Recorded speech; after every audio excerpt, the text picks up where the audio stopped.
Could prove the only path toward Republican victory runs right through former President Trump's private club in Palm Beach. The national media wrote the obituary time and time again of Donald Trump's political clout. They said it was over. But now Trump's endorsee in the Nebraska governor's race might pull off a long shot, come from behind victory. Charles Hebster faces groping allegations and a well-funded opponent, Jim Pill, as a favorite of the now non-Trump establishment and is favored to win.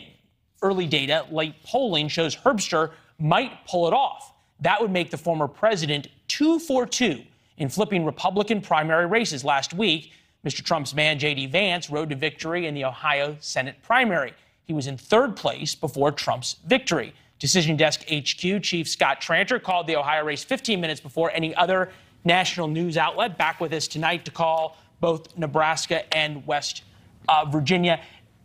If Nebraska goes for the Trump candidate, do you really have to start rethinking how President Trump interacts with the Republican electorate?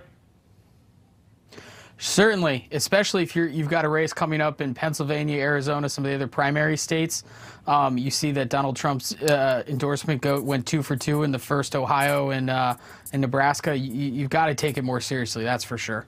All right, we think about Nebraska, Jim Pillen versus Charles Hebster. Pillen has got the Ricketts behind him. That's the incumbent governor who's term limited. Herbster is the sort of man of his own.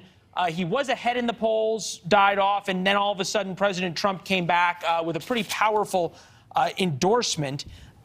Listen to President Trump on picking candidates and how the media, he feels, treats him unfairly. A lot of those races, a number of those races, I picked underdogs. I didn't pick people that were sure things at all. I don't do it. I do what's right. I do what's right. And I'm picking people that are going to win the general election. All right, in Nebraska, the general is not really something to think about. Whoever the Republican nominee is wins, right? Pretty much. Yeah, that's been historically true. Yeah, well, yeah, you know what history does to political prognostications. But I'm thinking about if you take this out a little bit. President Trump picked somebody who is much more moderate in Pennsylvania, Dr. Oz and the like. Are Republican donors starting to rethink things as they saw what happened in Ohio?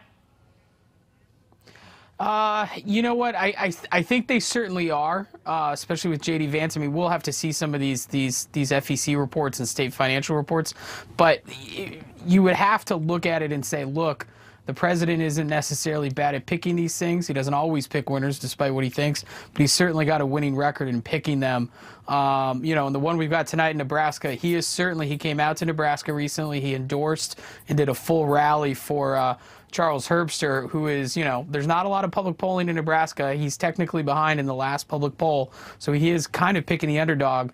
But if I were betting on this race, I wouldn't bet. That's how close it is. And speaking as a man who likes to bet, that is saying a lot. President Trump on the media waiting for his failure. Take a listen.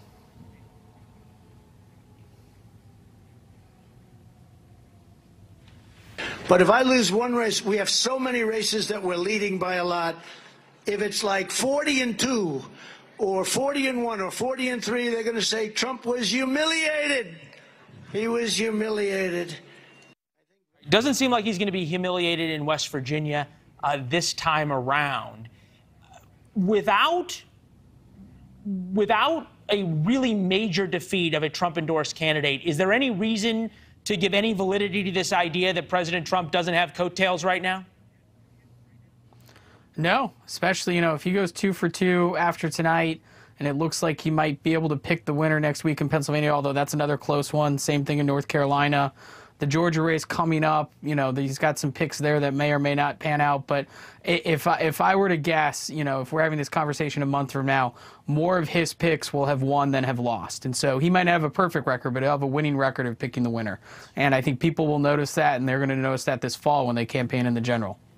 Right, and that's always been the knock, right? Is that he does phenomenally in picking people for the primaries, and then they get slaughtered in the general. But Vance in Ohio, that doesn't seem to hold true for. Herbster, Nebraska, I can't figure out how you can make that argument. Oz, Pennsylvania, how do you make that argument? I guess we're really more talking about Georgia and North Carolina, right? Yeah, those two. And those are big states for him. I mean, if you think about it, we are 5 to 6 months away. Thanks for watching. Click the red subscribe button below so you can get more of NewsNation's fact-driven, unbiased coverage.